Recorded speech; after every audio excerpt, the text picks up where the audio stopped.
Olá pessoal, tudo bem?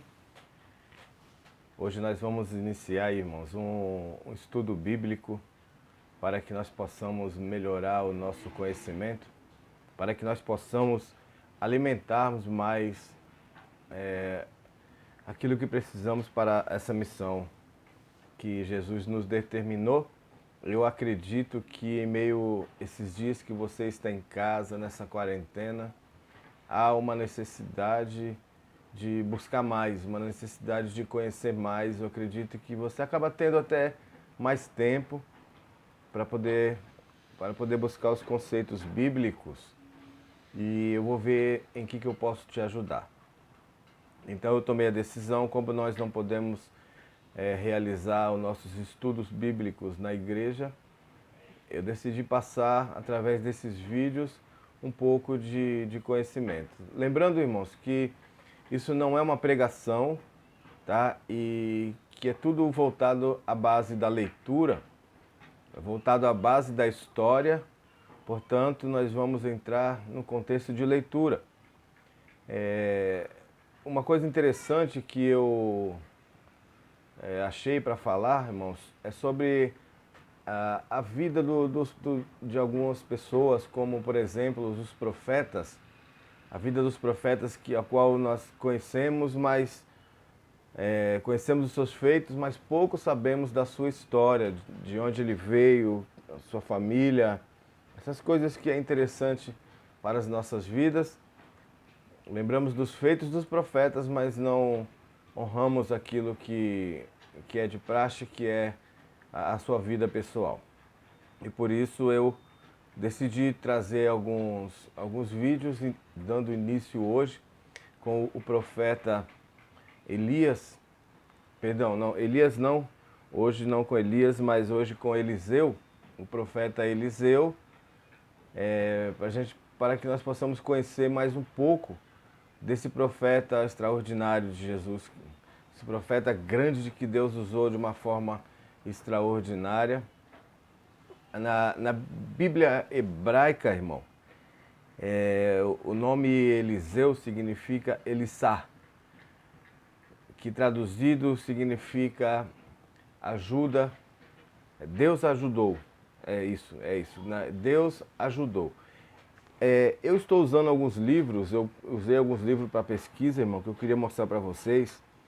É muito interessante se vocês quiserem aí até adquirir uma hora para vocês. Esse aqui se chama Quem é Quem na Bíblia, tá? Se vocês quiserem uma hora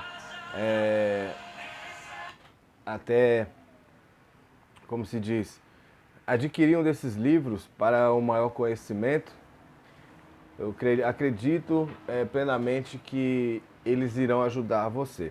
Um outro estudo que eu quero dar início depois, irmãos, a Bíblia é o início, o Gênesis o contexto bíblico em geral para um maior conhecimento. E um dos livros ao qual eu gosto muito é esse aqui também, que se chama Manual Bíblico Vida Nova, que também nos traz um grande conhecimento, nos traz uma riqueza de conhecimento. E se você também quiser aprender mais um pouco sobre a Bíblia, esse é um livro muito bom, é um manual muito bom para que você venha conhecê-lo, para que você venha adquiri-lo. E hoje eu quero falar sobre o profeta Eliseu com você. Tá? Quero trazer a você um pouco mais histórico, tá? Um pouco mais da história de Eliseu, para que possamos aprender um pouco desse mundo, aleluia, glória a Deus, maravilhoso que nós vivemos. Vamos começar. Então eu vou estar falando com você um pouco sobre Eliseu, mas nós entraremos em outros profetas. Entraremos na história de outros, aleluia, personagens bíblicos a qual foram usados por Deus. Então vamos ver um pouco o que aconteceu naquele tempo, no tempo de Eliseu, na história do profeta Eliseu. No meio do século IX a.C., o reino de Israel foi assolado apostasia religiosa. A casa real, representada pelo rei Acabe e a sua esposa Sidônia Jezabel. Quem nunca ouviu falar de Jezabel, né? Promovia a religião de Canaã, cultuando a Baal e não hesitava em desarraigar a verdade por meio da força. A queixa de Elias é um bom resumo, da situação, a apostasia nacional. Os filhos de Israel deixaram a sua aliança, a perseguição religiosa, derrubaram os seus altares e mataram os seus profetas à espada. E a determinação de destruir o culto de Yahvé, só eu fiquei e agora estão tentando matar-me também. É uma frase dada naquela época. Nessa situação, Elias e Eliseu encabeçaram a revolta profética e quer soubessem disso, quer não, originaram a linhagem de grandes profetas que vieram depois deles. Por esta razão, o ministério dos dois foi marcado por notáveis obras sobrenaturais. A Bíblia é bem frugal naquilo que chamamos de milagres. Eles não estão espalhados por todos os lugares das Escrituras Sagradas. Realmente, em sua maior parte, a Bíblia concentra-se na providência ordinária de Deus, mais do que nas manifestações especiais ou espetaculares que proclamam a sua presença. Grupos de tais eventos, entretanto, sempre marcam novos começos. Moisés, Samuel, Elias, Eliseu, o Senhor Jesus, os apóstolos de Jesus, ao operar de forma inquestionável, o Senhor assim zela e sinaliza a natureza especial e única dos tempos e de seus participantes. Isso nos ajuda a ver Eliseu, assim como Elias, como um dos notáveis homens de Deus. O manto de Elias. Interessante, quem que nunca ouviu falar sobre o manto de Elias? O que o manto de Elias realizou na vida de Eliseu. As duas primeiras histórias relacionadas com Eliseu, seu chamado e sua exaltação como profeta do Senhor depois da ascensão de Elias, estão ligadas pelas referências à capa do seu antecessor. 3 nomes figuram no comissionamento de Eliseu. Concernente à apostasia nacional, sobre a qual Elias tinha-se lamentado, o instrumento do juiz e do juízo de Deus. Seria Hazael, a vingança contra a casa de Israel, pela destruição dos altares e pela morte dos profetas do Senhor, seria operada por meio de Jeú. O ministério profético não terminaria com Elias. Eliseu iria sucedê-lo juntamente com os 7.000 remanescentes garantidos pelo Senhor. Dessa maneira, o substituto de Elias entrou em cena com um papel muito significativo. Era o início de uma sucessão profética cujo ministério separaria e sustentaria o remanescente fiel do povo de Deus. A escolha de Eliseu foi uma expressão da soberania do Senhor, mas exigia uma resposta pessoal. Envolvia sacrifício, pois Eliseu pertencia a uma família rica e amorosa, na qual tinha liberdade para fazer o que desejasse, mas o senso do chamado era muito forte. A capa peculiar do profeta o envolveu separando-o da função profética e ele abandonou a posição social e os privilégios para tornar-se servo do homem mais velho. Na época de 2 Reis, capítulo de número 2, Eliseu já tinha conhecimento de Deus e a estatura pessoal suficiente para recusar as ordens de Elias. Quando o profeta, acostumado à vida solitária, desejava encontrar-se com o Senhor sozinho, a história então se concentra no pedido de Eliseu e como foi atendido. Ao pedir uma porção dobrada do espírito de Elias, não desejava ser 2 vezes mais do que Elias. Esta quantidade era o que recebia o filho primogênito na partilha dos bens. E o desejo de Eliseu era ser reconhecido e equipado com o sucessor escolhido por Elias.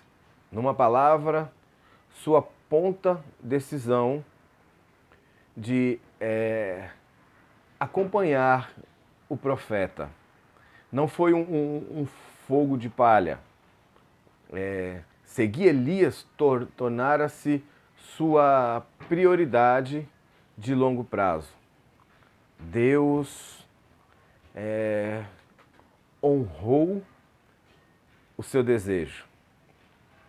A capa derrubada pelo profeta que partia, caiu sobre o que surgia e Eliseu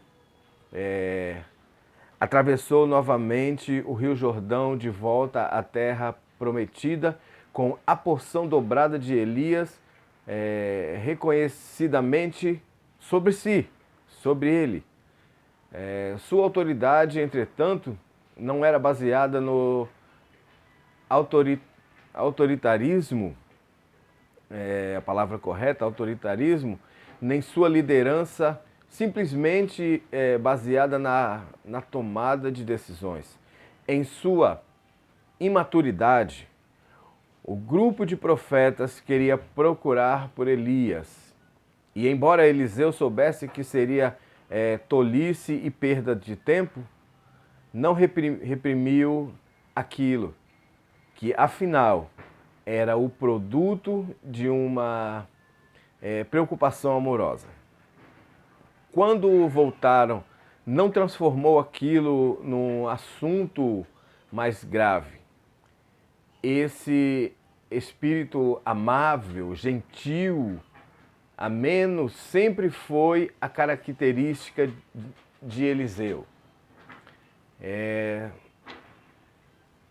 A espada de Eliseu, a associação de Eliseu com Hazael e com Jeú, obviamente colocou uma espada de juízo em sua mão.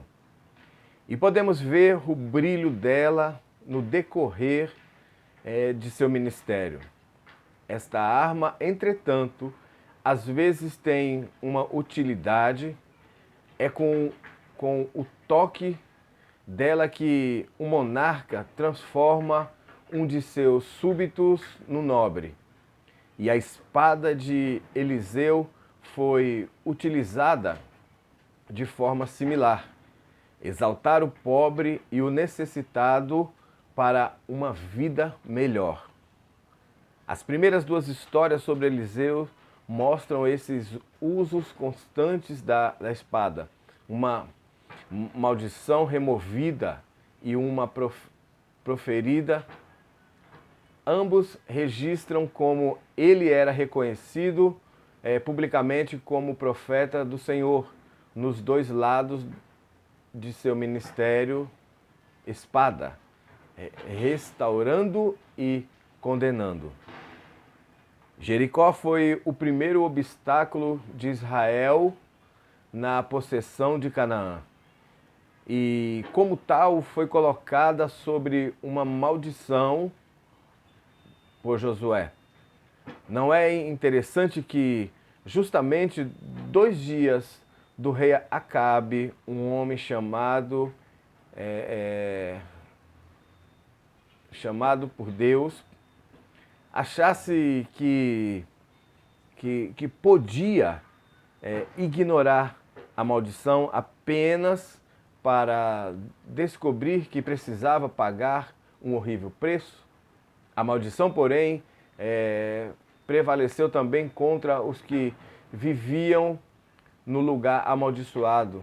Literalmente, as águas são más e a terra é estéril. 2 Reis 2, versículo 19. Um manancial de águas suspeito que espalhava a infecção mortal. Eliseu atravessara o Rio Jordão no mesmo local que Josué fizera, e como ele propusera um novo começo em Canaã. Chamara o tempo de indicar o valor de Deus em pró a bênção. A tigela nova indicava que algo estava para acontecer. O sal, embora as escrituras não expliquem a razão, era o símbolo da aliança eterna com o Senhor. Simbolicamente, esse ato reverteu a maldição e trouxe a cidade e seus moradores para as novas bênçãos do pacto. Embora o poder não estivesse no ritual ou na mágica, mas na palavra do Senhor profética do profeta Eliseu. Betel estava no centro da religião hierárquica de Israel. Ir até lá exigiu grande determinação por parte de Eliseu, mas se ele desejava exercer um ministério sem restrições, seria essencial que desde o princípio estabelecesse domínio onde fosse necessário. Semelhantemente, seria estratégico que os sacerdotes de Betel recebessem o primeiro golpe. Agora que Elias havia saído de cena e um novo homem que não fora ainda testado estava no comando. Assim, quando Eliseu chegou, arranjaram-lhe um comitê de recepção de rapazinhos, não crianças pequenas, mas, de acordo com o contexto, rapazinhos, moços, estúpidos, ignorantes. O significado da zombaria e sua gravidade não é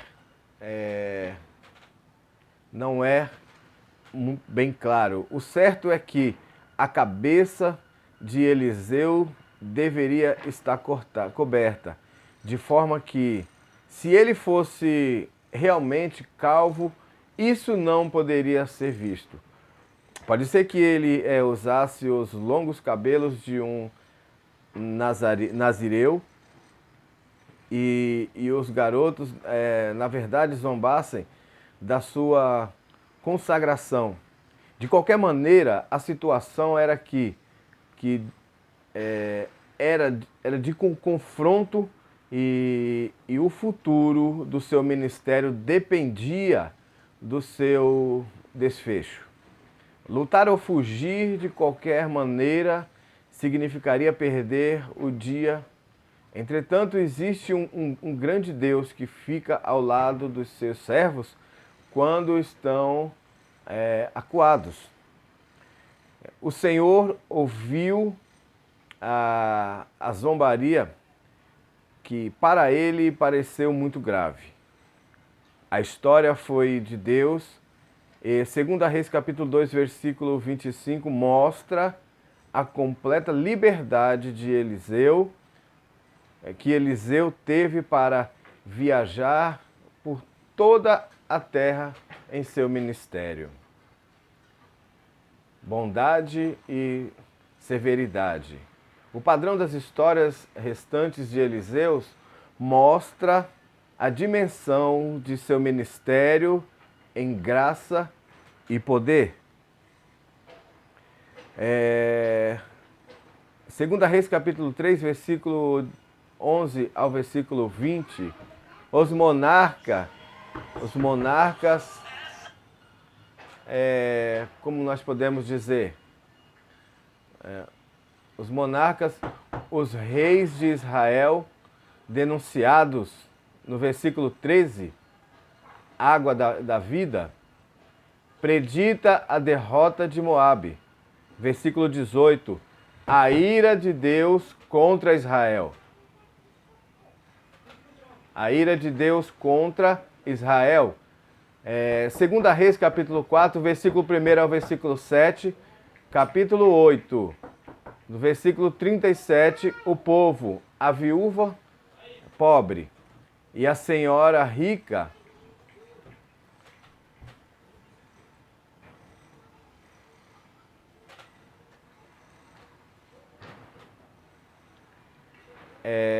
só um minutinho.